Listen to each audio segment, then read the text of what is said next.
बिस्मिल्लाहिर्रहमानिर्रहीम। अस्सलामुअलैकुम dear viewers, मैं हूँ राना शाहरुख अली और मैं मुखातिब हूँ आपसे अपने YouTube channel study law with brainy mock से। और हमारा ये वीडियो बनाने का मकसद है लॉ गैट की तैयारी।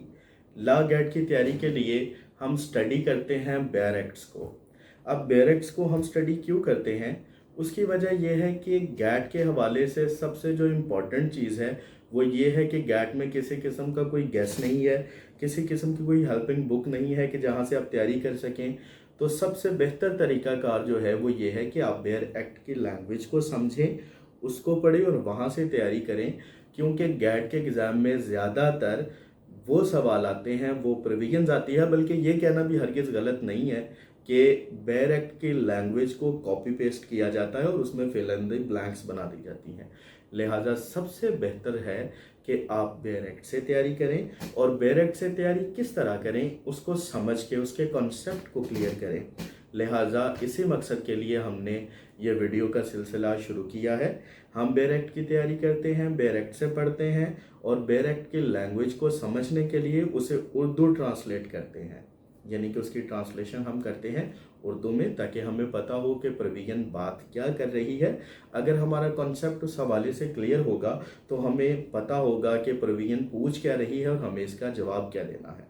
लिहाजा आज हमारा लेक्चर नंबर 2 है और चैप्टर नंबर भी 2 है। चैप्टर नंबर 2 है QSO 1984, कानून शहादत आर्डर 1984 का चैप्टर नंबर 2 है। ये चैप्टर बहुत ज़्यादा इम्पॉर्टेंट है, आर्टिकल्स बहुत ज़्यादा इम्पॉर्टेंट है, क्योंकि कानून शहादत आर्डर ज़्यादातर डिपेंड करता है एविडेंसेस पे। और ये चैप्टर 2 जो है वो विटनेसेस के हवाले से है, गवाहों के हवाले से है। हु मे टेस्टिफाई, कौन जो है वो है शहादत देने के। लिहाजा ये चैप्टर जो है ये इस लिहाज से भी बहुत ज़्यादा इम्पॉर्टेंट है कि आफ्टर बिकमिंग एन एडवोकेट, जब आप लाइसेंस लेने के बाद बतौर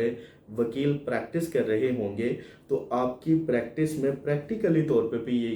ये ऑर्डर, ये आर्टिकल्स, ये प्रोविजंस बहुत ज़्यादा काम आने वाली हैं। तो एक अच्छे वकील के लिए लाजमी है कि उन्हें इनका पता हो। लिहाजा हम शुरू करते हैं। चैप्टर नंबर 2 है ऑफ विटनेसेस, गवाहों के हवाले से। आर्टिकल नंबर 3 है हु मे टेस्टिफाई। हु में कौन हो सकता है,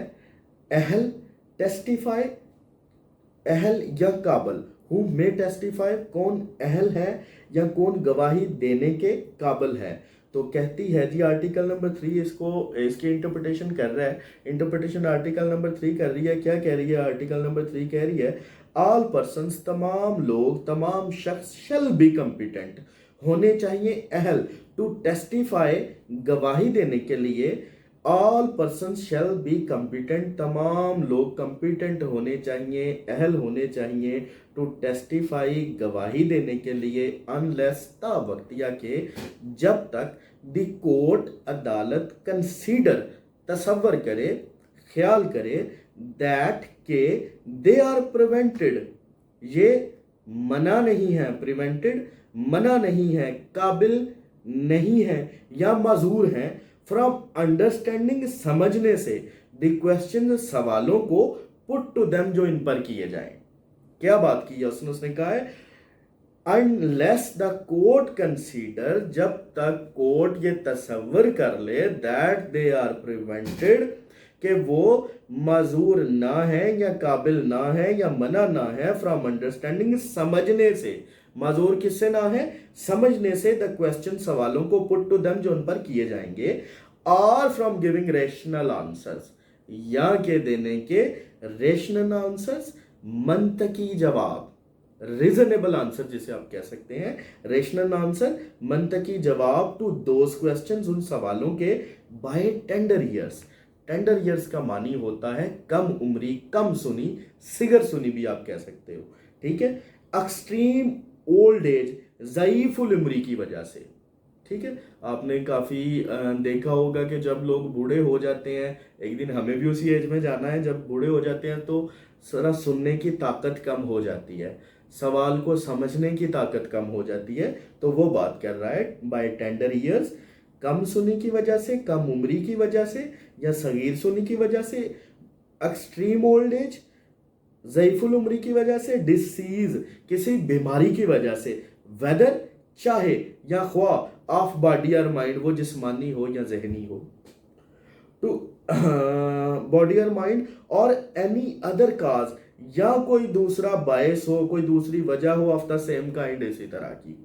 यानी उसने बात ये की है, उसने कहा है all person shall be competent to testify, हर बंदा हर शख्स होना चाहिए अहल गवाही देने का, unless the court consider that they are prevented from understanding the question put to them, तब वक्त के कोर्ट ये यकीन कर ले, ख्याल कर ले कि ये क्या है, माजूर नहीं है सवालों को समझने से और गिविंग रेशनल आंसर या मंतकी जवाब देने से टू दोस क्वेश्चन, उन सवालों का, बाय टेंडर ईयर कम सुनी की वजह से, एक्सट्रीम ओल्ड एज, ज़ईफुल उम्री की वजह से, डिसीज किसी बीमारी की वजह से हो, खा वो जिस्मानी हो या जहनी हो, और या इसी तरह की कोई दूसरी वजह से, जब तक अदालत ये ख्याल ना करे कि कोई बंदा किसी बीमारी की वजह से, कम उम्री की वजह से, ज़ईफुल उम्री की वजह से या किसी जिस्मानी या जहनी बीमारी की वजह से क्या है, सवालों का सही जवाब ना दे पाएगा या सवालों को समझ नहीं पाएगा, तब तक हर बंदा क्या है, कम्पिटेंट है। किसके लिए? टेस्टिफाई के लिए, गवाही देने के लिए, शहादत देने के लिए वो बंदा क्या है, अहल है। उसके बाद ना आर्टिकल 3 की में दे रहा है प्रोवाइडेड दैट, इसको मशरूत कर रहा है, जो हमने ऊपर प्रोविजन पढ़ी है इसी को मशरूत कर रहा है। कहता है शर्त ये है, अ पर्सन, एक शख्स, शैल not be competent, shell not B लाजिम है ना हो या नहीं होना चाहिए, कम्पिटेंट काबिल और टू टेस्टिफाई तस्दीक के लिए, इफ ही हैज बीन, अगर वो हो चुका है, कन्विक्टेड, मुजरिम, गुनाहगार या सजा याफ्ता, बाय अ कोर्ट, किसे, एक अदालत से, फॉर परजरी, परजरी का मानी होता है अदालत में झूठी गवाही देना।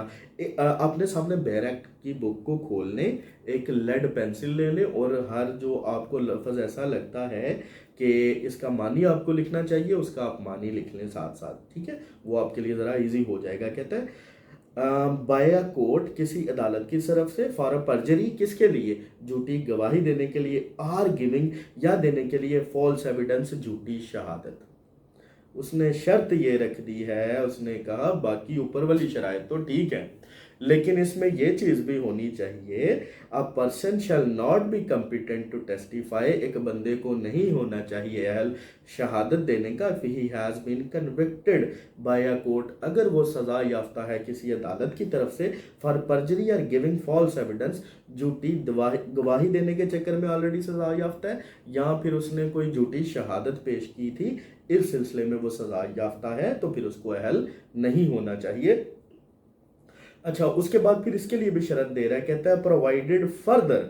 इसके बाद शर्त ये है या मजीद पेशरफ्तन शर्त ये है,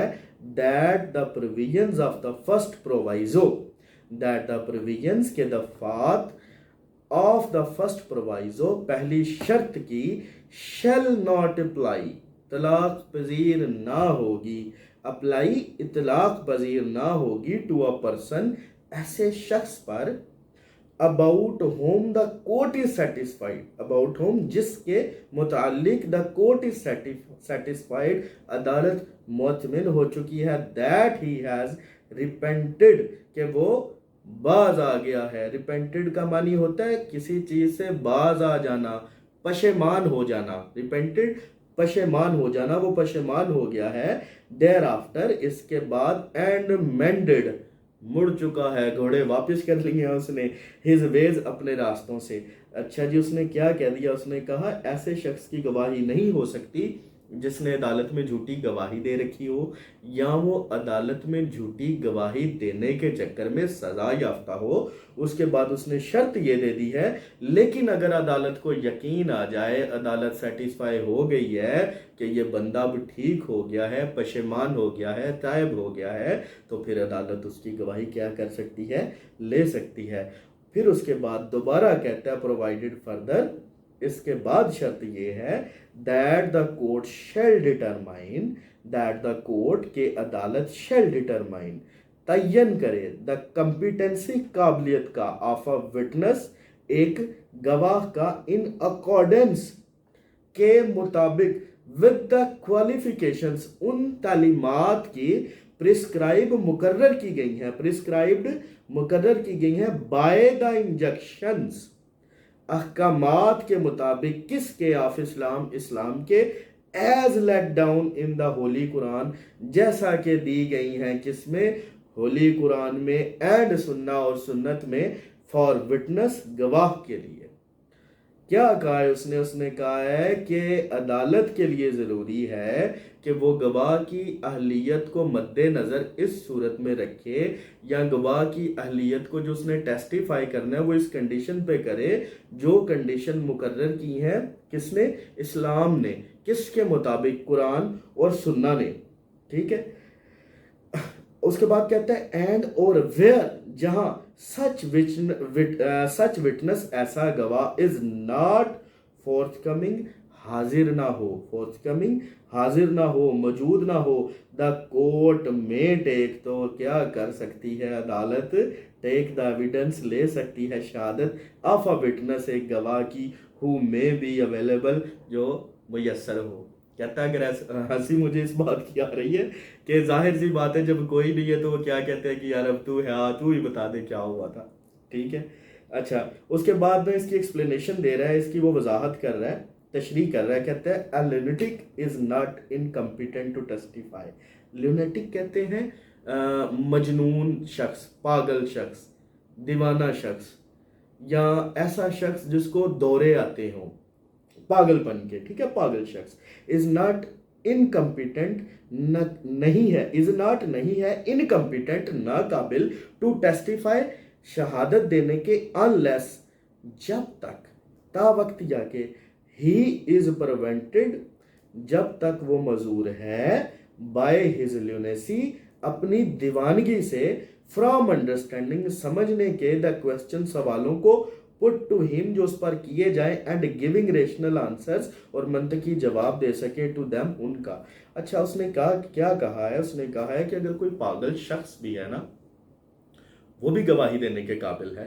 ठीक है, वो गवाही देने के लिए नाकाबिल नहीं है। हाँ, शर्त उसने ये बताई है कि जब वो गवाही दे, सवालों को समझ रहा हो, उसको जो पागलपन है उसका दौरा ना हो। अगर वो इस हालत में है कि उसे कभी कभार दौरा पड़ता है और कुछ देर दौरा रहने के बाद वो अपनी असल हालत में आ जाता है, फिर वो लोगों से बात कर सकता है, उनके सवालों को समझ सकता है, मंतकी जवाब दे सकते हैं, तो in that condition he is also competent for the witness. वो भी कम्पिटेंट है, अहलियत रखता है टेस्टिफाई के लिए, गवाही देने के लिए।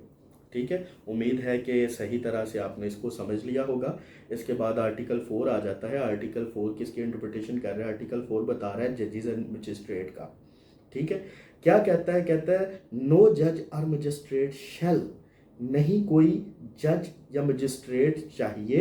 एक्सेप्ट मासवाए अपॉन द स्पेशल ऑर्डर, खास हुक्म हो, ऑफ सम कोर्ट, किसी अदालत का, to which he is subordinate, जिसके वो क्या है? सबॉर्डिनेट, मातहत। सबॉर्डिनेट का क्या मानी होता है? मातहत। बी कंपेल्ड, मजबूर करना। कंपेल्ड का मानी होता है किसी को मजबूर करना कि फलां काम करो। कंपेल्ड, मजबूर करना, दबाव डालना भी आप कह सकते हैं, किसी पर दबाव डालना, किसी को मजबूर करना। टू आंसर, के जवाब दे, एनी क्वेश्चन, किसी सवाल का, as to his own conduct, बेशक वो उसके अपने तर्ज अमल से हो, इन कोर्ट,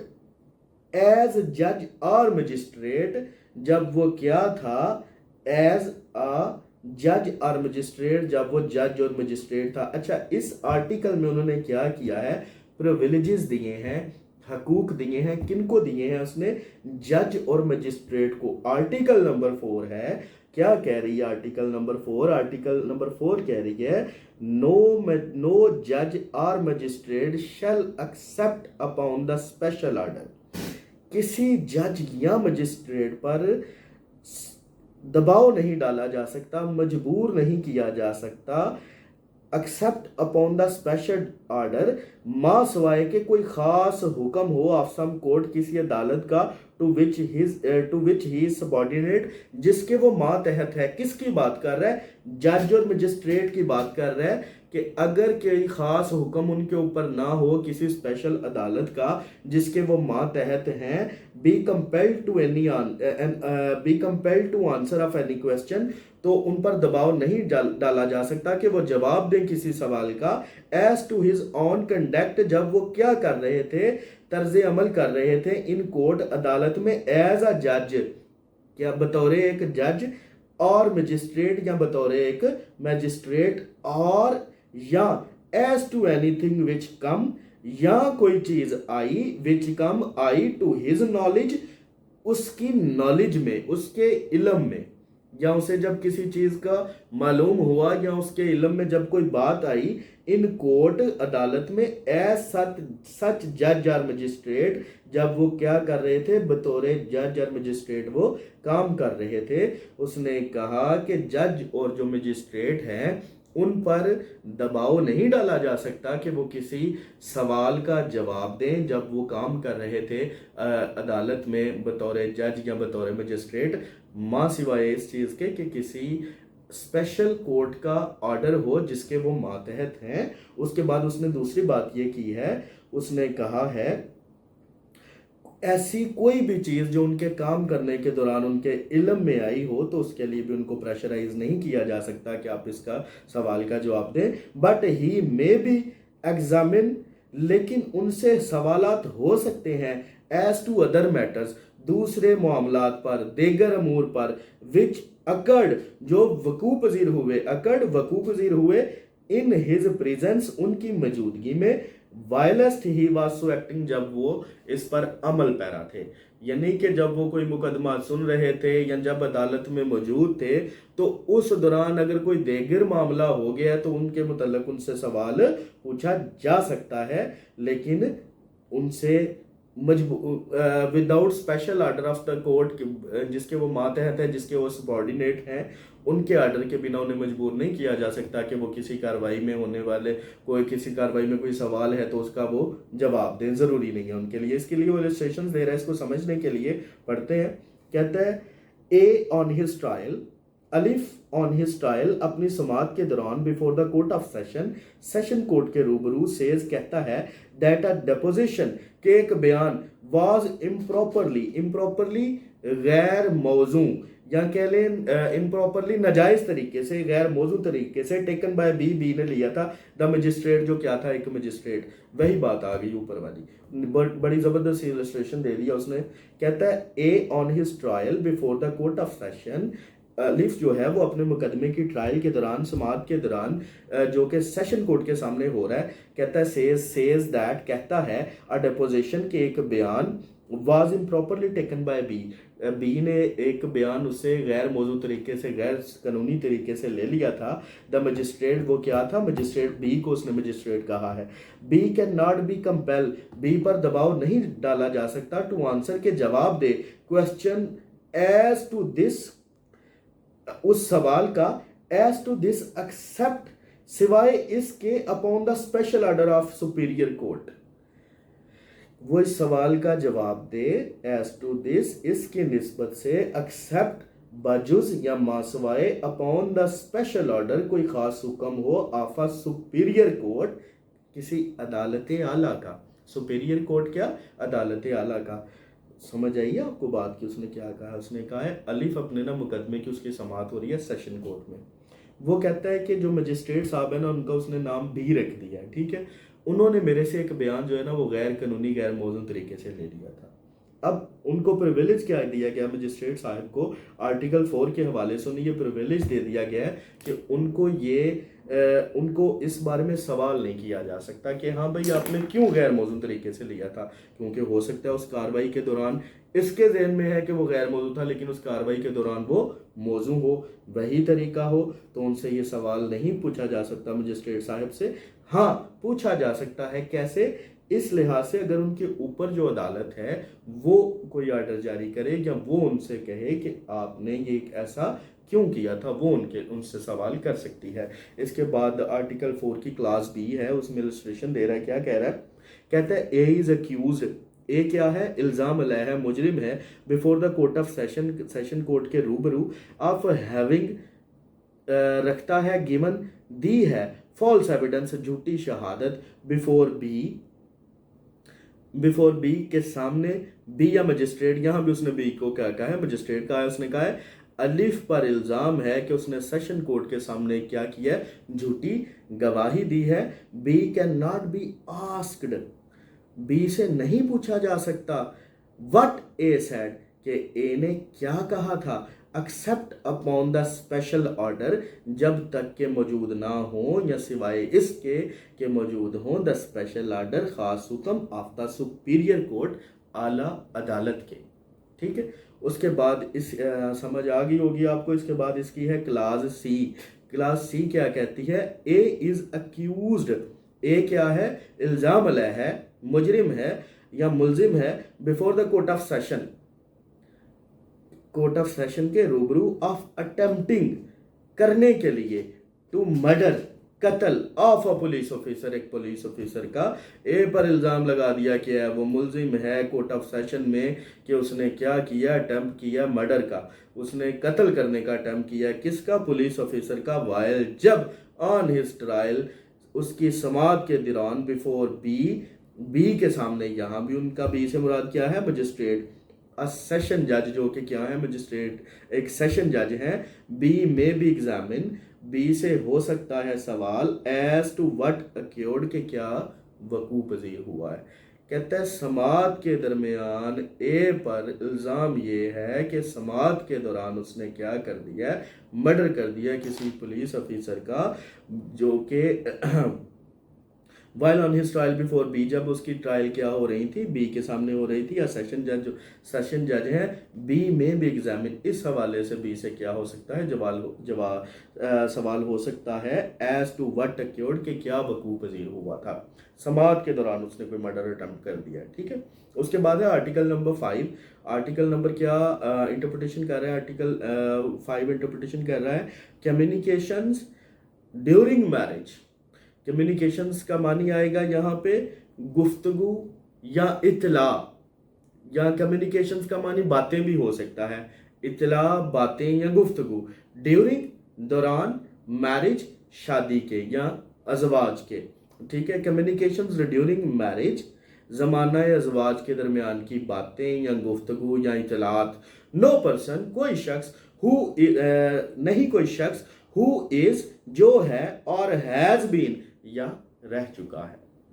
ठीक है, हैज़ बीन रह चुका है, मैरिड शादीशुदा, शैल बी कंपेल, क्या किया जाएगा, उस पर दबाव न डाला जाएगा, मजबूर न किया जाएगा, टू डिस्क्लोज, के वो बता दे, एनी कम्युनिकेशन, कोई गुफ्तगू, कोई बात, कोई इतला, मेड टू हिम, जो बनाई गई थी, ड्यूरिंग मैरिज, दौरान शादी, बाय एनी पर्सन, किसी शख्स के साथ, टू होम ही इज, जिसके साथ वो है, और हैज बीन, या रह चुका है, मैरिड शादीशुदा। ठीक है, यहाँ पे उसने मियाँ बीवी को प्रिविलेजेस दिए हैं, और इसका मकसद ये होगा, क्योंकि कानून में जब कोई भी मियाँ बीवी हैं, जब उनमें लड़ाई झगड़ा होता है तो ऑब्वियसली वो एक दूसरे पर इल्ज़ाम तराशी करते हैं, तो एक लंबे चक्कर से बचने के लिए मेरे ख्याल से कानून ने इसको जो है ना एक दिया, वो इल्ज़ाम तराशियों का एक ना ख़त्म होने वाला सिलसिला शुरू हो जाएगा। ठीक है, तो मेरे ख्याल से उसकी हिफाजत के लिए कानून ने ना मियाँ बीवी को ये प्रिविलेजेस दिए हैं। नो पर्सन हु इज़, कोई शख्स जो है, और हैज़ बीन, ये रह चुका है, मैरिड शैल बी कंपेल, शादीशुदा, shall be compel to disclose any communication, उस पर दबाव ना डाला जाएगा कि वो कोई गुफ्तगू बताए या बात बतलाए या इतला दे, made to him during marriage by any person, कि जब उसकी शादी थी दूसरे शख्स के साथ या किसी शख्स के साथ, ही इज़, और हैज़ बिन मैरिड, जिसके साथ वो शादीशुदा है या रह चुका है, nor shall he be permitted, और ना उसको इजाज़त दी जाएगी, परमिटेड इजाज़त दी जाएगी, टू डिस्क्लोज, के वो बताए, एनी सच कम्युनिकेशंस, कोई ऐसी इतला या ऐसी बात, अनलेस तावक्तिया के, the person who made it, जिस शख्स ने उसको की है, और हिज रिप्रेजेंटेटिव इन इंटरेस्ट, या उसके कायम मुकाम के मुफाद में हो, कंसेंट या रजामंदी से हो, एक्सेप्ट, सिवाय, इन सूट्स, सिवाय उन मुकदमात में, बिटवीन मैरिड पर्सन, जो बिटवीन दरमियान है, बिटवीन मैरिड पर्सन, बिटवीन दरमियान में है मैरिड पर्सन, शादीशुदा लोगों के। ठीक है, आर प्रोसीडिंग्स या कार्रवाइयों में in which one married person, जिसमें एक शादीशुदा शख्स, इज प्रोसिक्यूटेड, फरीक है या मुकदमा कर रहा है, फॉर एनी क्राइम, किसी जुर्म में कमिटेड, इसका इर्तिकाब किया है, अगेंस्ट द अदर, दूसरे के। कहते हैं हमने पहले जी क्लियर किया था मैरिड तक, ठीक है। उसके बाद कहता है nor shall he be permitted to disclose any such communication, न उसको इजाज़त दी जाएगी कि वो ऐसी कोई कम्युनिकेशन, ऐसी कोई गुफ्तगू, ऐसी कोई इतला दे, unless the person who made it or his representative in interest, जिसने बनाई थी या तो वो खुद अपनी मर्जी से बताए, और या जो उसका कायम मकाम है, जो उसका वकील है, उसको लगे कि ये मुफाद में है, कंसेंट, वो अपनी रजामंदी से बोले, एक्सेप्ट, सिवाय in suit between the married person, सिवाय उन मुकदमात के जो दरमियान में है, किन के, शादीशुदा लोगों के, आर प्रोसीडिंग या कार्रवाइयों में in which one married person is prosecuted, जिसमें कोई शादीशुदा बंदा क्या है, मुकदमा बार है, फरीक है, फॉर एनी क्राइम कमिटेड, कोई जुर्म करने के लिए, अगेंस्ट द अदर, दूसरे की,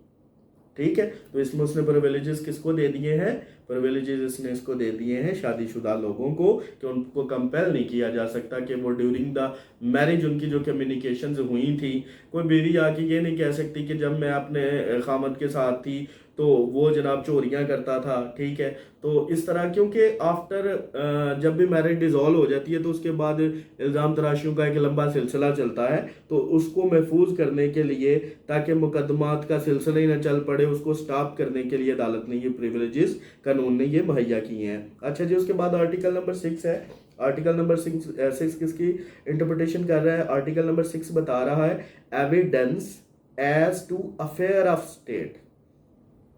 एविडेंस शहादत, एज टू बाबत या निस्बत, अफेयर्स ऑफ स्टेट अमूर मुमलकत के हवाले से,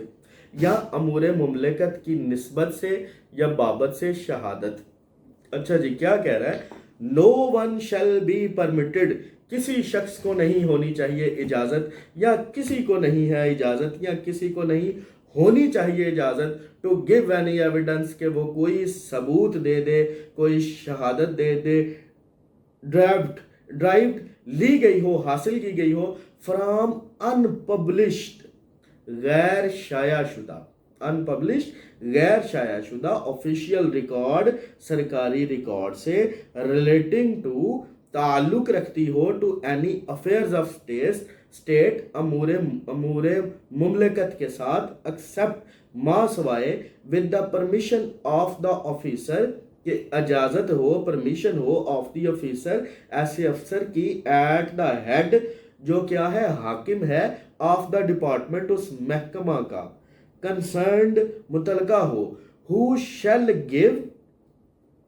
जो दे सकता है, और विद होल्ड या पास रख सकता है, रोके रख सकता है, सच परमिशन, ऐसी इजाज़त, एज ही थिंक्स फिट, जैसा कि वो मुनासिब समझे। क्या कहता है? No one shall be permitted to give any evidence derived from the unpublished official record, किसी को ये इजाज़त नहीं कि वो क्या करे, गैर शायाशुदा सरकारी रिकॉर्ड से शहादत दे, relating to any affair of state, जो कि ताल्लुक रखती हो मुरे मुमलकत के साथ, except with the permission of the officer at the head of the department concerned, माँ सिवाय इस चीज़ के कंसर्न डिपार्टमेंट जो है, मुतलका जो महकमा है, उसका जो हाकिम है, जो मजाज अफसर है, उसकी इजाज़त ली गई हो, ठीक है। हु शैल गिव और विद होल्ड सच परमिशन, जो चाहे तो उसकी इजाज़त दे और चाहे तो इजाज़त ना दे, he thinks fit, as he thinks fit, जैसा कि वो बेहतर समझे या मुनासिब समझे। यहाँ पे उसने क्या कर दिया? उसने कहा है evidence to affair of states, यानी कि जहाँ पे अब अपने गैड के हवाले से ये याद रखना है कि नो वन शैल, किसी बंदे को इजाज़त नहीं है, किसके लिए? B permitted. यहाँ पे आपको फिल इन द ब्लैंक्स में बहुत चीज़ें आ सकती हैं, इसलिए आपने इसको जहन में रखना है कि no one shall be permitted, किसी बंदे को इजाज़त नहीं है, टू गिव एनी एविडेंस, के वो शहादत दे दे, अनपब्लिश ऑफिशियल रिकॉर्ड, ये जो गैर शायाशुदा सरकारी रिकॉर्ड है उसमें से कोई शहादत दे दे जो ताल्लुक रखती हो अमूरे मुमलकत के साथ, अफेयर ऑफ स्टेट के साथ, ठीक है।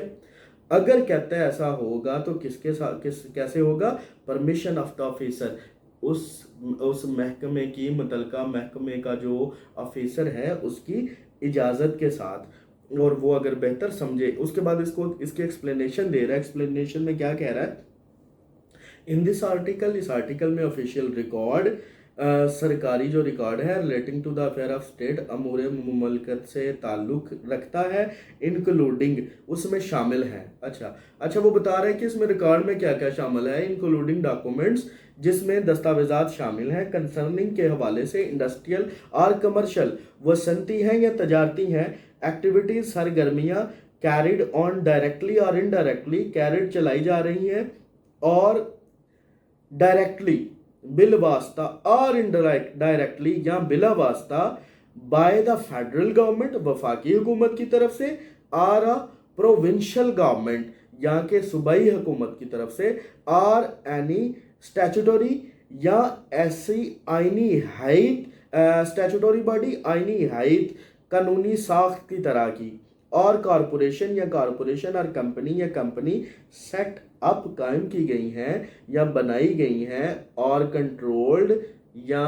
कंट्रोल की जा रही हैं। कंट्रोल्ड मीन जेर निगरानी, ठीक है, जेर निगरानी है बाय सच गवर्नमेंट, ऐसे गवर्नमेंट के। अच्छा जी, उसने ऊपर बात की थी ऑफिशियल रिकॉर्ड की, सरकारी रिकॉर्ड की, कि अमूरे मुमलिकत से ताल्लुक़ रखने वाला सरकारी रिकॉर्ड कौन सा है। नीचे उसने उसकी एक्सप्लेनेशन दे दी है कि उसमें क्या क्या चीज़ें शामिल हैं। ये भी गैट के हवाले से आपने जहन में रखना है कि ये चीज़ें शामिल हैं। कौन कौन सी चीज़ें शामिल हैं? उसने कहा है इंक्लूडिंग डॉक्यूमेंट्स, उसमें ये दस्तावेज़ात शामिल हैं, या उसमें शामिल हैं डॉक्यूमेंट्स, दस्तावेज़ात, कंसर्निंग इंडस्ट्रियल, जो हवाले से हों या ताल्लुक़ रखते हों, इंडस्ट्रियल, सनती हों, और कमर्शियल या तजारती हों, एक्टिविटीज़ या सरगर्मियाँ, कैरिड ऑन डायरेक्टली और इनडायरेक्टली, जो बिलवास्ता या बिला वास्ता तौर पर बाय द फेडरल गवर्नमेंट की जा रही हों, किसकी तरफ से? वफाकी हुकूमत की तरफ से, और प्रोविंशियल गवर्नमेंट्स या सूबाई हुकूमत की तरफ से, और एनी स्टैचुटरी बॉडी या कोई भी कानूनी साख्त की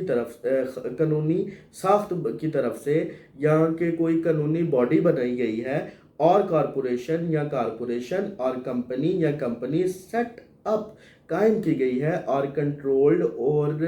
कंट्रोल्ड है, यानी जेर निगरानी है, बाय सच गवर्नमेंट, ऐसी हुकूमत के। तो ये चीज़ें क्या हैं? सारी की सारी ये हैं जनाब, ऑफिशियल रिकॉर्ड में आती हैं, ठीक है। तो ये गैट के हवाले से आपने बड़ा ज़हन में रखनी है ये बात। उसके बाद आ जाता है जी आर्टिकल 7। इंशाल्लाह ताला आप ये लेक्चर एक दफ़ा ऐसे सुन लेंगे जैसे मैं पढ़ा रहा हूँ, ठीक है, जैसे मैं लेक्चर दे रहा हूँ। जब आपको उनके मीनिंग्स आते होंगे, आपको पता होगा बात क्या हो रही है। आई प्रॉमिस विद यू इंशाल्लाह ताला कि आपके माइंड में एक ना एग्जैक्ट जवाब हो या ना हो, एक धुंधली सी जनाब तस्वीर एक अक्सर ज़रूर होगा कि हाँ ये बात हुई थी, मैंने पढ़ी थी। लेकिन शर्त ये है उसमें कि आप एक दफ़ा ना बुक अपने सामने रखें डायरेक्ट की, और एक लेड पेंसिल ले लें और उस पर निशान लगाते जाएं सवालों पे कह रहा हूँ, इम्पोर्टेंट वर्ड्स पे, या जिसका मानी आप जानना चाहते हैं, ठीक है, उसका मानी भी साथ साथ लिखते जाएं। उसके बाद आर्टिकल 7 है, वो इंटरप्रिटेशन कर रही है जी ऑफिशियल कम्युनिकेशंस की। अच्छा, पहले उसने जी इंटरप्रिटेशन किया है सरकारी रिकॉर्ड को, ठीक है, अफेयर ऑफ स्टेट को। उसके बाद उसने जनाब रिकॉर्ड में क्या क्या शामिल है उसकी भी इंटरप्रिटेशन कर दी है। आर्टिकल 7 क्या कह रही है? पहले उसने कम्युनिकेशन दी थी मैरिज की, फिर उसने कम्युनिकेशन प्रिविलेजेस दिए थे उसने अफेयर ऑफ स्टेट को। अब वो किसको दे रहा है? ऑफिशियल कम्युनिकेशन को, सरकारी इतलात, ऑफिशियल कम्युनिकेशन, सरकारी इतलात। अच्छा, नो पब्लिक ऑफिसर, नहीं कोई सरकारी अफसर शैल बी कंपेल्ड, मजबूर किया जाए, टू डिस्क्लोज, के वो बताए, कम्युनिकेशन, गुफ्तगू या इतलात या बातें, मेड टू हिम, जो से बताई गई हैं, इन ऑफिशियल कॉन्फिडेंस, सरकारी एतबार में, ठीक है, सरकारी एतबार में। अगर किसी ऑफिसर को, जाहिर सी बात है बहुत सारे राज होते हैं इनके पास सरकारी, ठीक है, तो उनको ये प्रिविलेजेस हासिल हैं कि उनको कंपेल नहीं किया जाएगा, किसके लिए? कि डिस्क्लोज करें वो कम्युनिकेशन, ऐसी इतलात वो दें, व्हेन ही इज कंसीडर, जब कि वो तसव्वुर करे, दैट द पब्लिक इंटरेस्ट, के सरकारी मुफाद वुड सफ़र नुकसान होगा, किधर गया जनाब, आर्टिकल 7, जब वो ख्याल करे would suffer by the disclosure, के बताने से, इजहार करने से जो सरकारी पब्लिक इंटरेस्ट, सरकारी जो मुफाद है उसको नुकसान पहुंचेगा। ठीक है, अगर ये सरकारी अफसर ये ख्याल करता है कि अगर मैं जो ऑफिशियल कम्युनिकेशंस हैं, ठीक है, जो सरकारी इतलात हैं उनका इजहार लोगों को बताऊंगा या बता दूंगा या इसकी इतला किसी और को दे दूंगा, तो इससे सरकारी मुफाद को नुकसान पहुंचेगा, तो वो उसको बिल्कुल कंपेल नहीं किया जा सकता, मजबूर नहीं किया जा सकता कि वो उन सवालों के जवाब जरूरी दे। उसकी मजीद एक्सप्लेनेशन कर रहा है। एक्सप्लेनेशन क्या कर रहा है इन दिस आर्टिकल, इस आर्टिकल में कम्युनिकेशंस इतलात इंक्लूड्स, अच्छा वो बता रहा है कि इतलात में क्या शामिल है, कम्युनिकेशंस में वो बता रहा है क्या शामिल है, इंक्लूड्स शामिल है कम्युनिकेशंस कंसर्निंग इंडस्ट्रियल, अच्छा जी, इंक्लूड शामिल है कम्युनिकेशंस इतलात कंसर्निंग मुतलका हो इंडस्ट्रियल सन्नत के साथ, और कमर्शियल या तजारती हों एक्टिविटीज, सरगर्मियाँ कैरिड ऑन चलाई जा रही हों डायरेक्टली और इनडायरेक्टली, बिलवास्ता या बिला वास्ता, फ़ायदा फेडरल गवर्नमेंट की तरफ से और प्रोविंशियल गवर्नमेंट या सूबाई हुकूमत की तरफ से, और यानी स्टैचूटरी बॉडी या किसी कानूनी साख्ता बॉडी के ज़रिए से, और कॉरपोरेशन या कॉरपोरेशन के ज़रिए से, और कंपनी या कंपनी के ज़रिए से, सेटअप जिनको बनाया गया है, सेटअप किया गया है, कायम किया गया है, और कंट्रोल्ड या के कंट्रोल किया जा रहा है, यानी कि वो ज़ेर निगरानी है बाय सच गवर्नमेंट, ऐसी गवर्नमेंट के। तो ये भी क्या है, ये सारी की सारी इनकी जो कम्युनिकेशंस है वो क्या है, ऑफिशियल कम्युनिकेशंस हैं। ठीक है, ये आपने बिल्कुल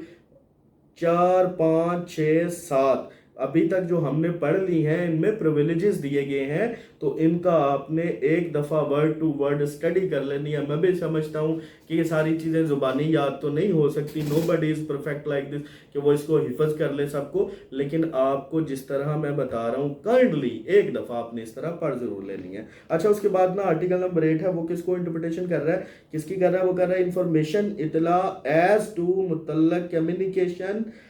कमीशन अर्तकाब करने के ऑफ ऑफेंसेस जराइम के, information as to commission of offence, जराइम के इर्तिकाब से मुतल्लिक इतलात। ठीक है, क्या कह रहा है, no magistrate or police officer, नहीं कोई magistrate or police officer shall be compel, दबाव डाला जाए या मजबूर किया जाए टू से, कि वो कहे वेरेंस वेंस, वेन का मानी होता है कब, वेंस का मानी आएगा कहां से, ही गॉट उसको मिली है, हासिल की है, एनी इंफॉर्मेशन कोई मालूमात, एज टू द कमीशन के मुतल्लिक या इर्तिकाब से मुतल्लिक यानी अफेंस किसी जुर्म से। क्या बात की है उसने, कहा है no magistrate or police officer shall be compelled to say whence he got any information as to commission of any offence, किसी जुर्म के इर्तिकाब से मुतल्लक अगर किसी मजिस्ट्रेट को या किसी पुलिस ऑफिसर को कोई इत्तला दी गई थी तो उसको ये मजबूर नहीं किया जाएगा, उसको दबाव नहीं डाला जाएगा कि वो अपने सोर्स का नाम बताए, मीन्स वो अपने इत्तला दहिंदा का नाम बताए या ये बताए कि ये इंफॉर्मेशन उसने कहाँ से ली थी, इसमें उसको क्या है, प्रिविलेज हासिल है। आगे कहते हैं एंड नो रेवेन्यू ऑफिसर, और कोई नहीं अफसर माल शैल बी कंपेल्ड, अफसर माल को भी उसने प्रिविलेजेस दे दिए हैं, कहता है शैल बी कंपेल्ड, उस पर मजबूर ना किया जाएगा to say whence he got information, same बात उसने की है कि कहाँ से उसने ली है इतलात, as to commission of any offence, कि जो कोई जुर्म सरजद हुआ है, किसी जुर्म का इर्तिकाब हुआ है तो उसने ऐसी इतला कहाँ से ली है, against the public revenue, offence जो जुर्म हुआ है अगेंस्ट के खिलाफ द पब्लिक रेवेन्यू, सरकारी आमदनी के। ठीक है, सरकारी आमदनी कहता है, पब्लिक ऑफिसर जो है, रेवेन्यू ऑफिसर जो है, मॉल ऑफिसर जो है, अफसर माल जो है, उसको भी ये प्रिविलेज हासिल है कि अगर सरकारी आमदनी के मुतल्लक कोई जुर्म का इर्तिकाब हुआ है और उसके इतलात उसको हैं तो उसको कंपेल नहीं किया जाएगा कि आप बताएं कि आपने ये इतलात कहाँ से ली है। उसके बाद है इसी का एक्सप्लेनेशन दे रहा है, कहता है इन दिस आर्टिकल, इस आर्टिकल में रेवेन्यू ऑफिसर माले अफसर मीन्स मतलब है एनी ऑफिसर कोई एनी ऑफिसर कोई अफसर इम्प्लाइड काम कर रहा है इनमें और अबाउट या के मुतल्लक द बिजनेस कारोबार ऑफ एनी ब्रांच किसी शाख में ऑफ द पब्लिक रेवेन्यू सरकारी आमदनी में। अच्छा यहाँ पे ना उसने उसको इसके एक्सप्लेनेशन कर दिया उसकी जनाब अफसर माल क्या है। कहते हैं अफसर revenue officer mean any officer कोई भी ऐसा ऑफिसर एम्प्लॉयड जो काम कर रहा है इन और अबाउट द बिजनेस या किसी ऐसे कारोबार से मुतल्लिक है फैनी ब्रांच या किसी शाख से ऑफ द पब्लिक रेवेन्यू सरकारी आमदनी के हवाले से। सरकारी आमदनी के मुतल्लिक अगर कोई बंदा जो है या उस सरकारी आमदनी के किसी शाख में या उससे मुतल्लिका किसी कारोबार में काम कर रहा है तो उसको क्या कहे जाएंगे जी, रेवेन्यू ऑफिसर अफसर माल। ठीक है, आगे आर्टिकल नंबर 9 है। आर्टिकल नंबर 9 किसको जी कर रहा है जनाब, इंटरप्रिटेशन किसकी कर रहा है, वो कह रहा है प्रोफेशनल कम्युनिकेशंस। अच्छा जी, प्रोफेशनल पेशा वराना कम्युनिकेशंस इतलात पेशा वराना इतलात गुफ्तगू बातें। No advocate shall at any time be permitted, यहाँ पे जी वो वकीलों को जो है वो आया वकीलों के बारे में बात कर रहे हैं। नो एडवोकेट शेल, नहीं किसी वकील को चाहिए eight any time be permitted किसी वक्त इजाज़त दी जाए अनलेस तावक्तिया के विद हिज क्लाइंट तावक्तिया के विद हिज क्लाइंट अपने मुवक्किल के साथ एक्सप्रेस कंसेंट। एक्सप्रेस का मानी होता है वाजिया, कंसेंट रजामंदी। Unless no advocate shall at any time be permitted, किसी वकील को किसी वक्त हर किसी किस्म की ये इजाज़त ना है unless with his client express consent तावक्तिया के या जब तक के उसके मुवक्किल की सरीह वाजिया रजामंदी है टू डिस्क्लोज के बताए यानी कम्युनिकेशन कोई इतला made to him in the course जो उसको पता चली है इन द कोर्स मुकदमा के दौरान एंड फॉर द पर्पज या इस गरज से for his employment such as an advocate या उसकी मामूरी के दरमियान एज सच एडवोकेट जब वो क्या था एक वकील का बतौर एक वकील काम कर रहा था। अच्छा, यहाँ पे उसने कम्युनिकेशन मुवक्किल को दी है। ठीक है, मुवक्किल को उसने प्रिविलेजेस दिए हैं कि जनाब उसकी और वकील के दरमियान की जो कम्युनिकेशन है वो भी कॉन्फिडेंशियल है, पेशा वराना कम्युनिकेशन है, वकील को इजाज़त नहीं है unless with his client express consent जब तक कि उसके मुवक्किल की वाज़िया रजामंदी ना हो to disclose any communication made to him in the course and for the purpose of his employment as such advocate के मुकदमा के दौरान या जब उसने उससे काम लिया था। ठीक है, एम्प्लॉयमेंट का मानी होता है मामूर होना, किसी काम पर मुलाजमत हासिल करना या मुलाजमत लेना। जब उसने उससे मुलाजमत ली थी, मुलाजमत से मुराद मामूरी से मुराद के जब उसने केस उसके हवाले किया था कि ये आप मेरे केस पर काम करें तो इसके काम करने के दरमियान या केस के दौरान अगर उसे कोई कम्युनिकेशन कोई इतला मिली है तो फिर क्या वो करे, बगैर अपने मुवक्किल की रजामंदी के साथ वो किसी को शेयर ना करे। बाय और on behalf of his client, खुद या अपने मुवक्किल की खातिर or to state the contents या के मजमून की कैफियत और कंडीशन या अहवाल ऑफ एनी डॉक्यूमेंट किसी दस्तावेज के विद विच जो के ही हैज़ बिकम हो चुका है एक्वांटेड वाकिफ इन द कोर्स मुकदमों में एंड फॉर द पर्पस और इस गरज से ऑफ हिज प्रोफेशनल एम्प्लॉयमेंट या के पेशा वराना अमूर के दौरान। क्या बात की है उसने कहा है or to state the contents or condition of any document किसी भी दस्तावेज के अहवाल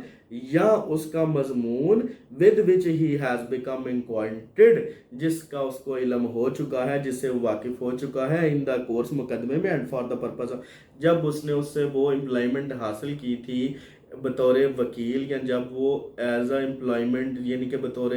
वकील उस पर काम कर रहा था तो जो उसको उसके मुवक्किल के डॉक्यूमेंट दस्तावेज दी गई हैं उनकी कैफियत उनकी कंडीशन जो है वो किसी के साथ शेयर ना करे। और टू डिस्क्लोज एनी एडवाइस या दी हो डिस्क्लोज बताई हो एनी एडवाइस कोई कानूनी मशवरा दिया हो नसीहत की हो गिवन बाय हिम जो दी गई है उसके जरिए से, किसके जरिए से, वकील की बात कर रहा है। ठीक है, क्या कह रहा है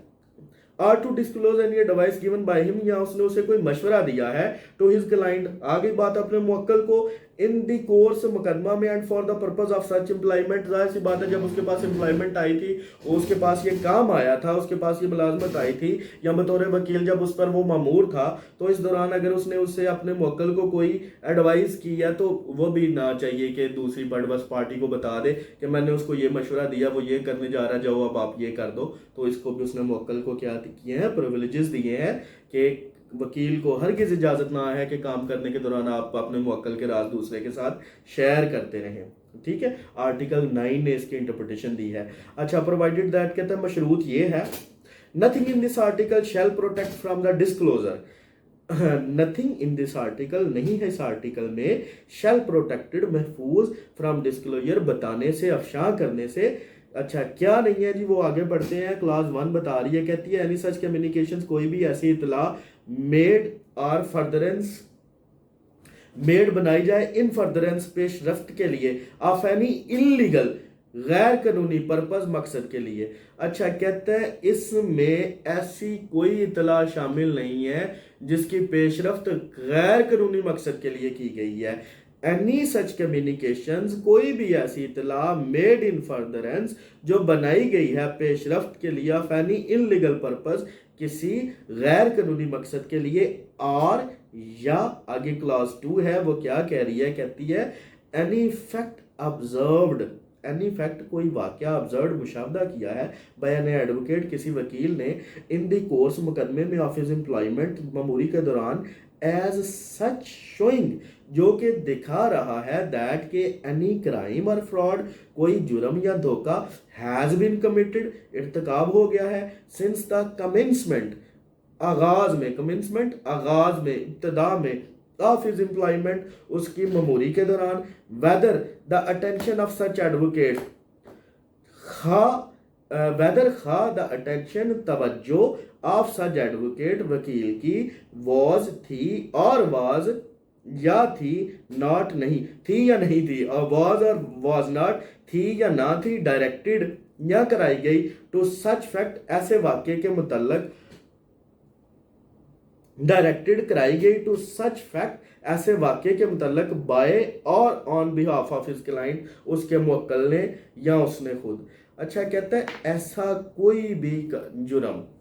ठीक है, जब उसने उससे एम्प्लॉयमेंट ली थी अपने मुवक्किल का, जब उसने केस पकड़ा था तो उसकी इब्तदा के दौरान अगर वो ऑब्जर्व करता है, वकील ये मुशाहदा करता है कि शोइंग दैट एनी क्राइम और fraud has been committed,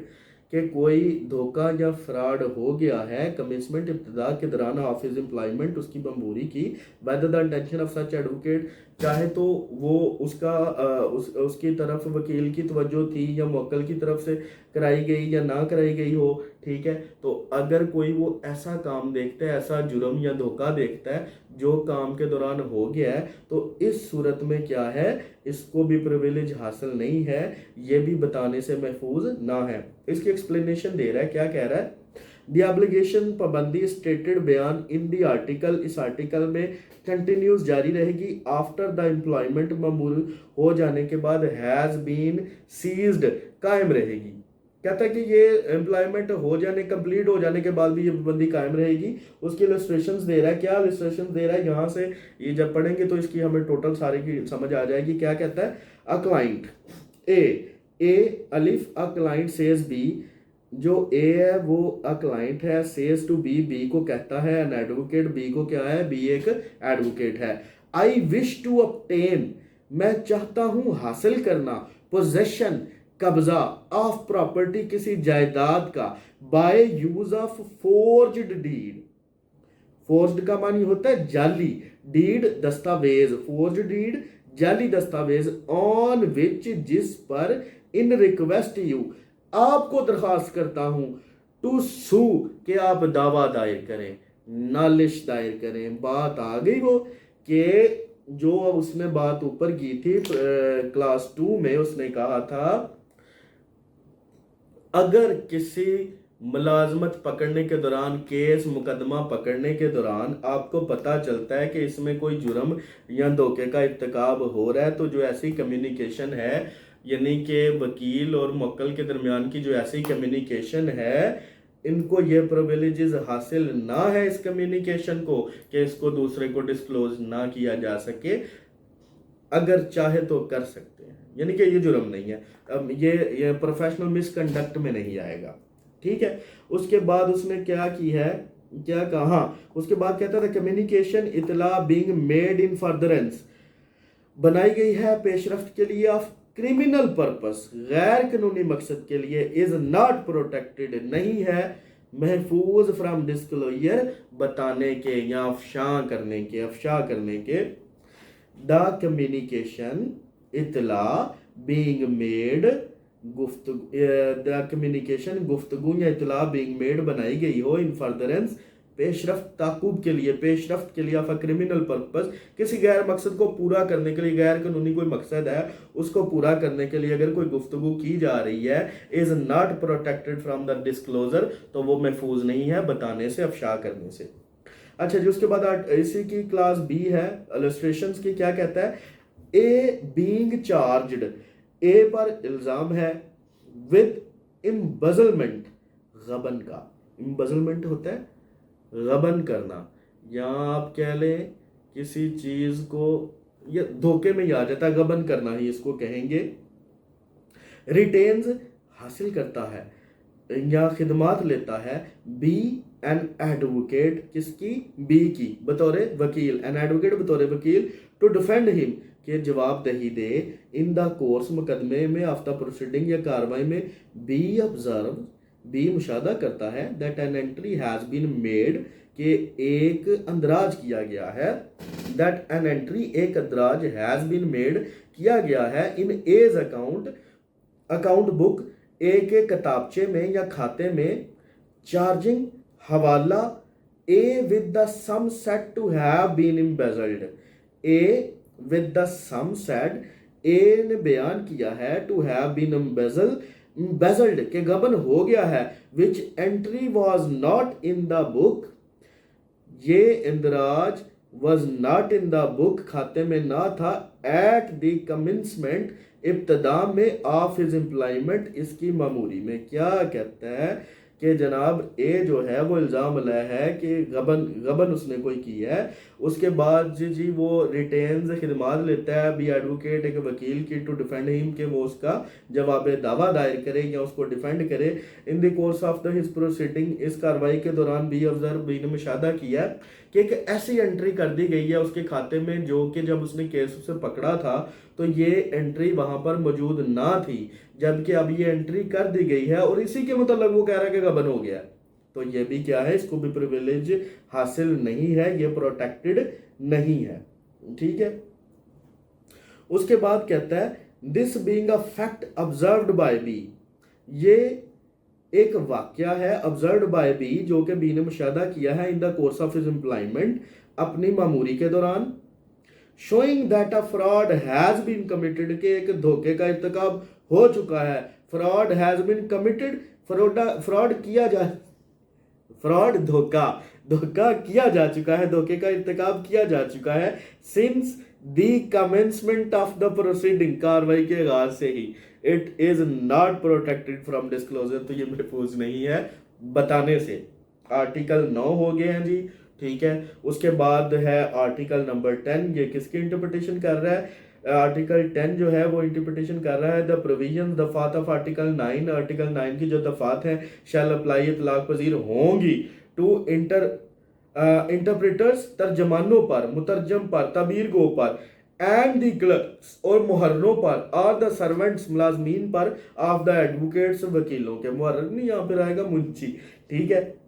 the provisions of article 9 shall apply to interpreters, कहता है कि आर्टिकल 9 की जो दफात हैं वो इतलाक पजीर हैं तर्जमानों पर या तबीर गों पर, इंटरप्रिटेशन का मानी होता है तबीर करना, और इंटरप्रीटर्स तबीर करने वाले, एंड द क्लर्क्स और मुहर्रों पर, और सर्वेंट्स और मुलाजमीन पर, ऑफ एन एडवोकेट्स वकील, यानी कि उसने प्रिविलेज यहाँ पर मुवक्किल को इतने दिए हैं कि वकीलों को तो उसने मना किया कि यह कानून ने, QSO ऑर्डर 1984 ने,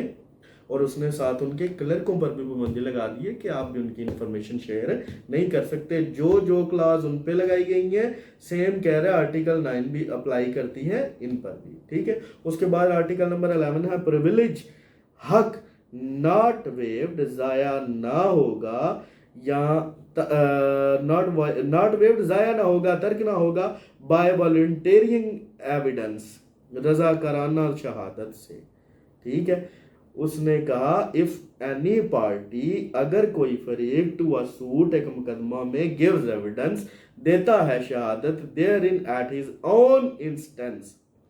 देयर एट हिज ओन, खुद अपने तौर पर, इंस्टेंस आरजू से, रजामंदी से, इल्तिजा से, और अदरवाइज या बसूरत देकर, ही शैल नॉट बी डीम्ड, तो उसको डीम्ड होता है ख्याल करना, तसव्वर करना, मुतसव्वर होना। ही शैल नॉट बी डीम्ड, तो उसको ख्याल नहीं किया जाएगा, टू हैव कंसेंटेड, कि टू हैव कंसेंटेड के रखता है रजामंदी, देयर बाय, इसलिए, टू सच डिस्क्लोजर, ऐसे बताने के लिए, बयान करने के लिए, इजहार के लिए, एज इज मेंशनड, जैसा कि जिक्र है ना आर्टिकल 9 में। क्या बात उसने की है? उसने बात ये की है, if any party to suit gives evidence therein at his own instance और अदरवाइज, कहता है अगर कोई फरीक जो है वो अपनी मर्जी या बसूरतें देकर अपनी मर्जी से कोई जनाब शहादत देता है, he shall not be deemed to have consented, तो ये तसव्वुर नहीं किया जाएगा कि इसमें उसकी रजामंदी शामिल है, thereto such disclose as the mention in article 9, जैसा कि आर्टिकल 9 में जिक्र किया गया है। एंड और इफ एनी पार्टी, अगर कोई फरीक टू अ सूट, किसी मुकदमे में और प्रोसीडिंग या कार्रवाई में, कॉल्स एनी सच एडवोकेट, किसी वकील को बुलाता है एज अ विटनेस, एक वकील के तौर पे, ही शैल बी डीम्ड, तो उसको तसव्वुर किया जाएगा टू हैव अ कंसेंटेड, के रजामंद है, टू सच डिस्क्लोजर, ऐसे अफशां के लिए, ओनली इफ ही क्वेश्चंस, अगर उससे सवालात किए जाएंगे, सच एडवोकेट, ऐसे वकील से, ऑन मैटर्स विच, उन मामलात के मुतल्लक, बट फॉर सच क्वेश्चंस, कि अगर ऐसे सवाल ना होते, he would not be at liberty to disclose, तो वो आज़ाद ना था, ही वुड नॉट बी, वो ना था, एट लिबर्टी, आज़ाद या आज़ादाना, टू डिस्क्लोज, बताने के लिए, ठीक है। क्या उसने बात की है? उसने बात की है कि अगर कोई फरीक किसी वकील को बतौर गवाह अपना बुलाता है, तो इसको ये तसव्वुर किया जाएगा, ही शैल बी डीम्ड, तो तसव्वुर किया जाना चाहिए या किया जाएगा, टू हैव कंसेंटेड, कि वो रजामंद था, टू सच डिस्क्लोजर, बताने के लिए, अफशा करने के लिए, only if he question such advocate on matters which, अगर उससे, उस वकील से या उस वकील ने ऐसे सवालात पूछे हैं जो ना पूछे जाते तो वो ना बताता, लेकिन उसने पूछे थे तो उसको अभी आज़ादी हासिल नहीं थी कि उनका इनकार कर देता, उसके जवाब देना लाजमी था उसके लिए, ठीक है। लेकिन क्योंकि यहाँ पे उसके लिए लाजमी था, उसके पास लिबर्टी नहीं थी, उसने सवालों का जवाब दिया है, तो यहाँ पे उसका हक ज़ाया नहीं हुआ, क्योंकि रज़ाकाराना तौर पर उसने ये गवाही दी है। उसके बाद आ जाते हैं जी, आर्टिकल नंबर 12 है, ये किसकी इंटरप्रिटेशन कर रहा है? कहता है confidential communication with legal advisers, confidential सिगा राज कम्युनिकेशन, इतला विद द लीगल एडवाइजर, कानूनी मशीर के साथ। No one shall be compelled, किसी को मजबूर नहीं किया जाएगा, to disclose to the court, कि वो अदालत को बता दे, ट्रिब्यूनल या मसनद अदालत को, और अदर अथॉरिटी या किसी दूसरी इंतजामिया को, एक्सरसाइजिंग, जो इस्तेमाल कर रही है या मशक कर रही है, जुडिशियल और को सही जुडिशियल, अदालती या नीम अदालती पावर्स, इख्तियारात का, और जुरिस्डिक्शन या दायरा समात का या दायरा इख्तियार का, एनी कॉन्फिडेंशियल, कोई खुफिया राजदार कम्युनिकेशन, इतला, विच हैज टेकन प्लेस, जो कि वाक़या हुई हो, बनाई गई हो, बिटवीन हिम, उसके दरमियान, and his legal professional adviser, या उसके पेशावर कानूनी मशीर के साथ, unless he offer himself as a witness,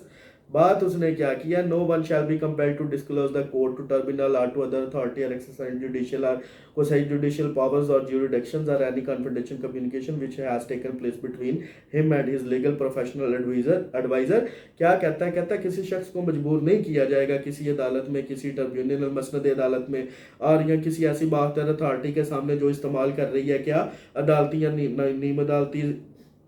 इख्तियारात या दायरा इख्तियार, तो उसको ये मजबूर नहीं किया जाएगा कि वो अपने और वकील के साथ होने वाले जो उसका लीगल एडवाइज़र है उसके दरमियान होने वाली जो गुफ्तगू है उसके बारे में बता दे कि हाँ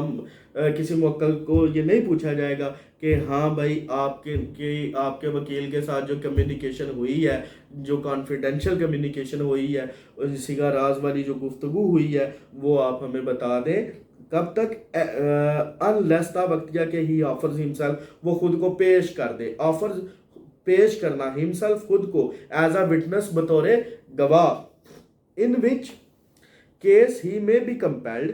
इन विच केस तो ऐसी सूरत में ही में बी कंपेल्ड उसको मजबूर किया जा सकता है टू डिस्क्लोज कि वो बता दे यानी सच कम्युनिकेशन कोई ऐसी इतलात as may appear to the court, as may appear जो जाहिर हो टू द कोर्ट अदालत को, या जो अपीयर हो अदालत को जाहिर हो या अदालत को लगे, नेसेसरी ज़रूरी है, टू बी नाउन मालूम करने के लिए, इन ऑर्डर टू एक्सप्लेन किस हुक्म के लिए या किस लिए,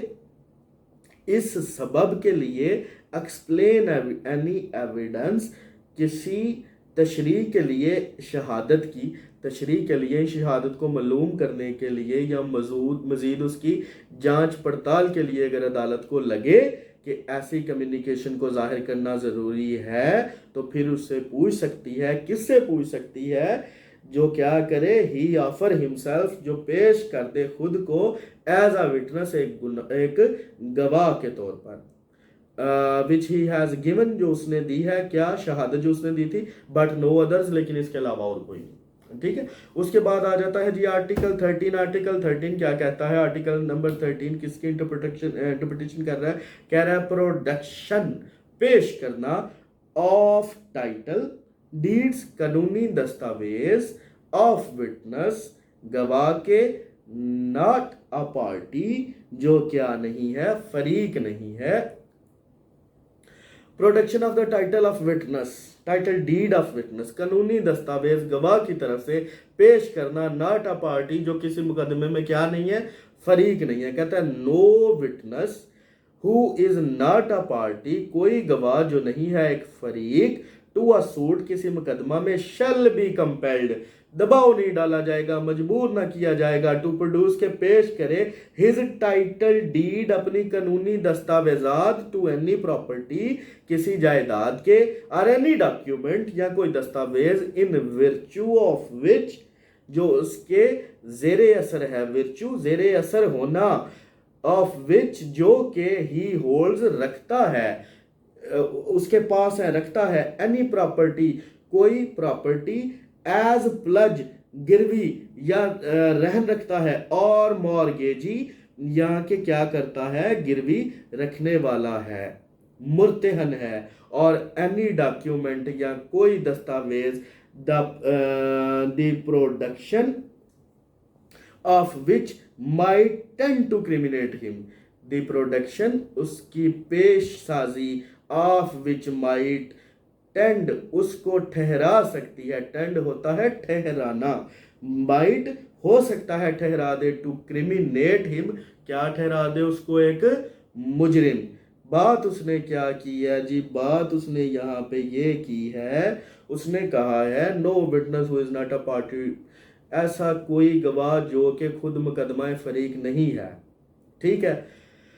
शैल बी कंपेल्ड टू प्रोड्यूस, उसको नहीं कहा जाएगा, मजबूर नहीं किया जाएगा कि वो पेश करे हिज टाइटल डीड, अपने कानूनी दस्तावेज, टू एनी प्रॉपर्टी, किसी प्रॉपर्टी के हवाले से, एनी डॉक्यूमेंट, कोई दस्तावेज, in virtue of which he holds any property as pledgee or mortgagee, या कोई ऐसा दस्तावेज जिसकी जायदाद उसके पास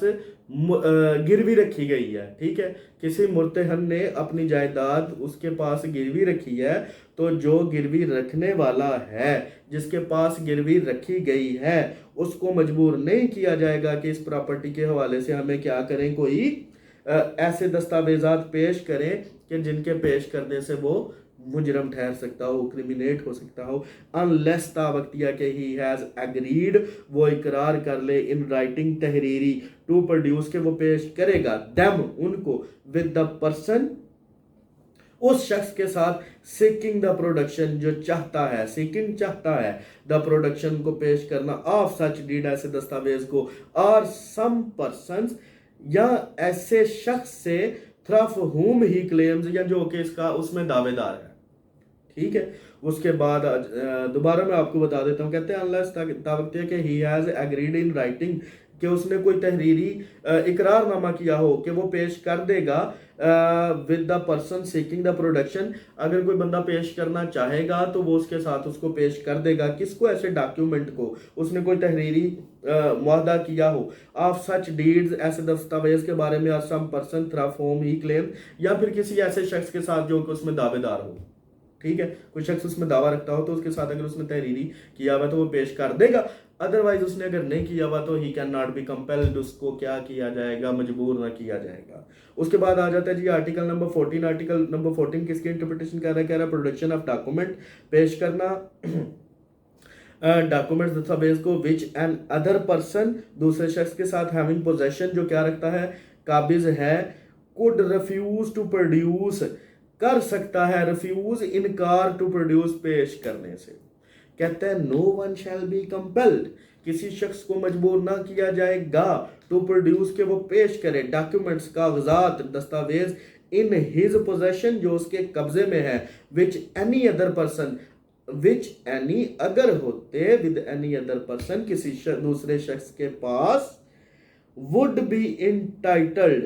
जो जिसको हक हासिल होता टू रिफ्यूज इनकार करने का, टू प्रोड्यूस पेश करने से, if they were in his possession अगर वो इसके कब्जे में होते। अनलेस तावक्तिया के सच लास्ट मेंशन्ड जब तक के आखिरुल जिक्र शख्स मेंशन्ड लास्ट मेंशन्ड आखिरुल जिक्र शख्स लास्ट मेंशन्ड आखिरी नामजद बंदा कंसेंट रजामंद हो टू देयर प्रोडक्शन उनकी प्रोडक्शन पे। उसने क्या बात की है? उसने कहा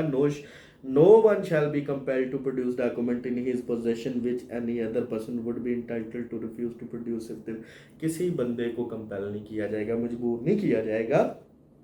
कि वो कोई ऐसे कागजात पेश करे जो इसके अलावा अगर किसी और बंदे के पास होते तो वो ये हक रखता कि मैं इनको पेश करने के लिए इनकारी हूँ। तो इसी तरह इस बंदे को मजबूर नहीं किया जाएगा कि वो ज़रूर इनको पेश करे अनलेस तावक्तिया के लास्ट मेंशन्ड आखिरी नामजद बंदा कंसेंट्स रजामंद हो टू देयर प्रोडक्शन उनकी प्रोडक्शन करने में। इसके बाद आ जाता है जी आर्टिकल 15। आर्टिकल 15 किसकी इंटरप्रिटेशन कर रहा है? कहता है विटनेस नॉट एक्सक्यूज्ड, विटनेस गवाह को नॉट नहीं किया जाएगा, एक्सक्यूज्ड माफ फ्रॉम आंसरिंग जवाब देने से, ऑन ग्राउंड इस बिना पर, दैट आंसर के जवाब या वो जवाब विल क्रिमिनेट हिम मुजरिम ठहरा देगा। Witness not excused from answering on ground that answer will be criminate, गवाह को सिर्फ इस तौर पर जवाब देने से माफ़ी ना होगी इस बिना पर कि जवाब उसको क्या कर देगा? क्रिमिनेट कर देगा। गवाह को सिर्फ इस बेस पे क्या है? माफ़ी नहीं होगी, उसकी जान नहीं छूटेगी। क्या कहता है? Witness shell not B excused, एक गवाह को शैल नॉट बी एक्सक्यूज माफ़ नहीं करना चाहिए फ्रॉम आंसरिंग देने से, आंसर जवाब देने से, यानी क्वेश्चन किसी सवाल का, एज टू एनी मैटर किसी मामले में, relevant to the matter in issue जो कि अमरे तनकीद तलब मामला है। अमरे तनकीद तलब मैंने आपको पहले लेक्चर में भी समझाया। मैटर इन इशू से मुराद ऐसा मामला जिसकी जांच करना ज़रूरी है, वाक़या हकीकत तलब, मामला हकीकत तलब, मामला जांच तलब, मामला पड़ताल तलब। उसकी मिसाल कोई बंदा मर्डर हो गया, ठीक है, तो क्यों हुआ मर्डर, कॉज क्या है, उसकी बायस क्या है, तो ऐसे मामले को कहते हैं मैटर इन इशू। तो कहता है किसी भी गवाह को इसलिए माफ नहीं किया जाएगा सवाल का जवाब देने से कि any matter relevant to the matter in issue, कि एनी मैटर कोई मामला है रेलिवेंट मुतलका द मैटर इन इशू अमर तनकीद तलब के हवाले से, इन एनी सूट किसी मुकदमा में, और इन एनी सिविल या किसी दीवानी और क्रिमिनल या फौजदारी प्रोसीडिंग्स कार्रवाई में, अपॉन द ग्राउंड इस बिना पर that the answer to such question के ऐसे सवाल का जवाब, आंसर टू सच क्वेश्चन ऐसे सवाल का जवाब विल क्रिमिनेट कर देगा उसे मुजरम, और मे टेंड या ठहरा देगा डायरेक्टली बिलवास्ता और इनडायरेक्टली या बिला वास्ता टू क्रिमिनेट मुजरिम। ठीक है, किसी कहता है दीवानी हो या फौजदारी कार्रवाई हो या कोई मुकदमा हो या मैटर इन इशू हो, कोई ऐसा जनाब मामला हो, अमर तनकीद तलब हो, तो गवाह को सिर्फ इसलिए माफ़ नहीं किया जाएगा जवाब देने से कि ऐसा जवाब देकर वो खुद क्रिमिनेट हो जाएगा, नहीं, उसको जवाब देना पड़ेगा सच विटनेस ऐसे गवाह को, और दैट यहाँ के इट विल एक्सपोज जाहिर कर दे और टेंट ठहरा दे डायरेक्टली बिलवास्ता और इनडायरेक्टली या बिलवास्ता एक्सपोज जाहिर कर दे सच विटनेस ऐसे विटनेस को टू अ पेनल्टी और for feature of any kind. क्या कहा है उसने? उसने कहा है सच विटनेस ऐसा गवाह टू अ पेनल्टी, क्या होगा? सजा मिलेगी, और फॉर फीचर उसकी जब्ती कर ली जाएगी, या फैनी काइंड इसी किस्म की। इसको दोबारा पढ़ते हैं, कहता है such witness are that it will expose or tend directly or directly. अच्छा, उसी के दूसरे पार्ट की बात कर रहे हैं यहाँ पर। उसने कहा था मे टेंड डायरेक्टली और इनडायरेक्टली टू क्रिमिनेट, उसको मुजरिम बना दे बिल वास्ता या बिला वास्ता। सच विटनेस तो ऐसे गवाह को, और दैट इट विल एक्सपोज या जाहिर कर दे, और टेंड या ठहरा दे डायरेक्टली और इनडायरेक्टली बिल वास्ता या बिला वास्ता टू एक्सपोज जाहिर कर दे सच विटनेस टू अ पेनल्टी। तो क्या होगा? उसको कोई सजा दी जाएगी, और for feature of any kind या इस तरह की कोई उसकी जब्ती कर ली जाएगी, कुर्की कर ली जाएगी। लेकिन इसके बाद वो इसकी शर्त दे रहा है, कह रहा है प्रोवाइडेड दैट। हम क्या कहा है उसने प्रोवाइडेड दैट में? उसने कहा है नो सच आंसर, कोई ऐसा जवाब which a witness shall be compelled, जिसमें विटनेस को मजबूर किया जाए गवाही देने के लिए, shall subject him to any arrest, मुस्तवजिब ना होगा या बायस ना बनेगा टू एनी अरेस्ट किसी गिरफ्तारी का, और प्रोसिक्यूशन या कानूनी कार्रवाई का, और बी प्रूव्ड या साबित ना किया जाएगा अगेंस्ट हिम उसके खिलाफ इन एनी क्रिमिनल प्रोसीडिंग, किसी क्रिमिनल प्रोसीडिंग फौजदारी कार्रवाई में, एक्सेप्ट अ प्रोसिक्यूशन मां सिवाय कानूनी कार्रवाई के, for giving false evidence by such answer, अगर वो झूठी गवाही देगा बाय सच आंसर ऐसे जवाब के जरिए से। कहता है कि अगर कोई बंदे को मजबूर किया जाए अदालत में किसी गवाह को कि आप इस सवाल का जवाब दो, तो यहाँ पे उसने गवाह को भी प्रिविलेज दे दिया है कि उस गवाह को ये प्रिविलेज हासिल है कि अगर वो उसका जवाब देता है तो किसी फौजदारी अदालत में, किसी सिविल मामले में उसको उसके खिलाफ इस्तेमाल नहीं किया जाएगा। ठीक है, यहाँ पे उसने उसको भी प्रिविलेज दे दिया। उसके बाद आर्टिकल नंबर 6 है। आर्टिकल 6 किसकी कर रहा है इंटरप्रिटेशन? आर्टिकल 16 कह रहा है अकम्प्लेस के हवाले से, अकम्प्लेस के हवाले से, एन अकम्प्लेस कोई शरीके जुर्म शैल बी कम्पिटेंट होना चाहिए उसको अहल, विटनेस गवाह, अगेंस्ट के खिलाफ, एन अक्यूज्ड पर्सन किसी मुलजिम शख्स के। कहता है जो शरीके जुर्म क्या? दो बंदे मिलकर डकैती करते हैं, एक पकड़ा गया या दूसरा पकड़ा गया, जिनमें एक भी पकड़ा गया तो दूसरा उसका शरीके जुर्म है, या वो दोनों शरीके जुर्म है। आप और मैं मिलकर कुछ गैर कानूनी करते हैं तो हम दोनों शरीके जुर्म है। ठीक है, accomplice shall be a competent witness, एक शरीके जुर्म को होना चाहिए कम्पिटेंट अहल विटनेस गवाह अगेंस्ट एन अक्यूज पर्सन किसी मुलजिम शख्स के खिलाफ, एक्सपेक्टेड बजुज इन द केस इस सूरत में ऑफ एन ऑफेंस किसी जुर्म में, पनिशेबल जो कि सजा याबी वाला हो, पनिशेबल सजावार हो या सजा याबी वाला हो, विद हद में, and a conviction on a conviction या सजा याबी हो is not, and a conviction and और अ कन्विक्शन एक सजा याबी इज नॉट इलीगल नहीं है नाजायज, मैरली इस बना पर, बिकॉज महज इट प्रोसीड्स वो सादर हुई है अपॉन द अनकॉर्बोरेटेड गैर तस्दीक शुदा टेस्टिमोनी शहादत ऑफ एन कंप्लेंस, शहादत पर एक शरीके जुर्म की। ठीक है, क्या कहता है उसने? उसने ये बात की है कि एक शरीके जुर्म को अहल है, किसके लिए अहल है? किसी दूसरे मुल्जिम के खिलाफ गवाही देने के लिए, सिवाय इसके कि जो ऑफेंस है, जो पनिश, वो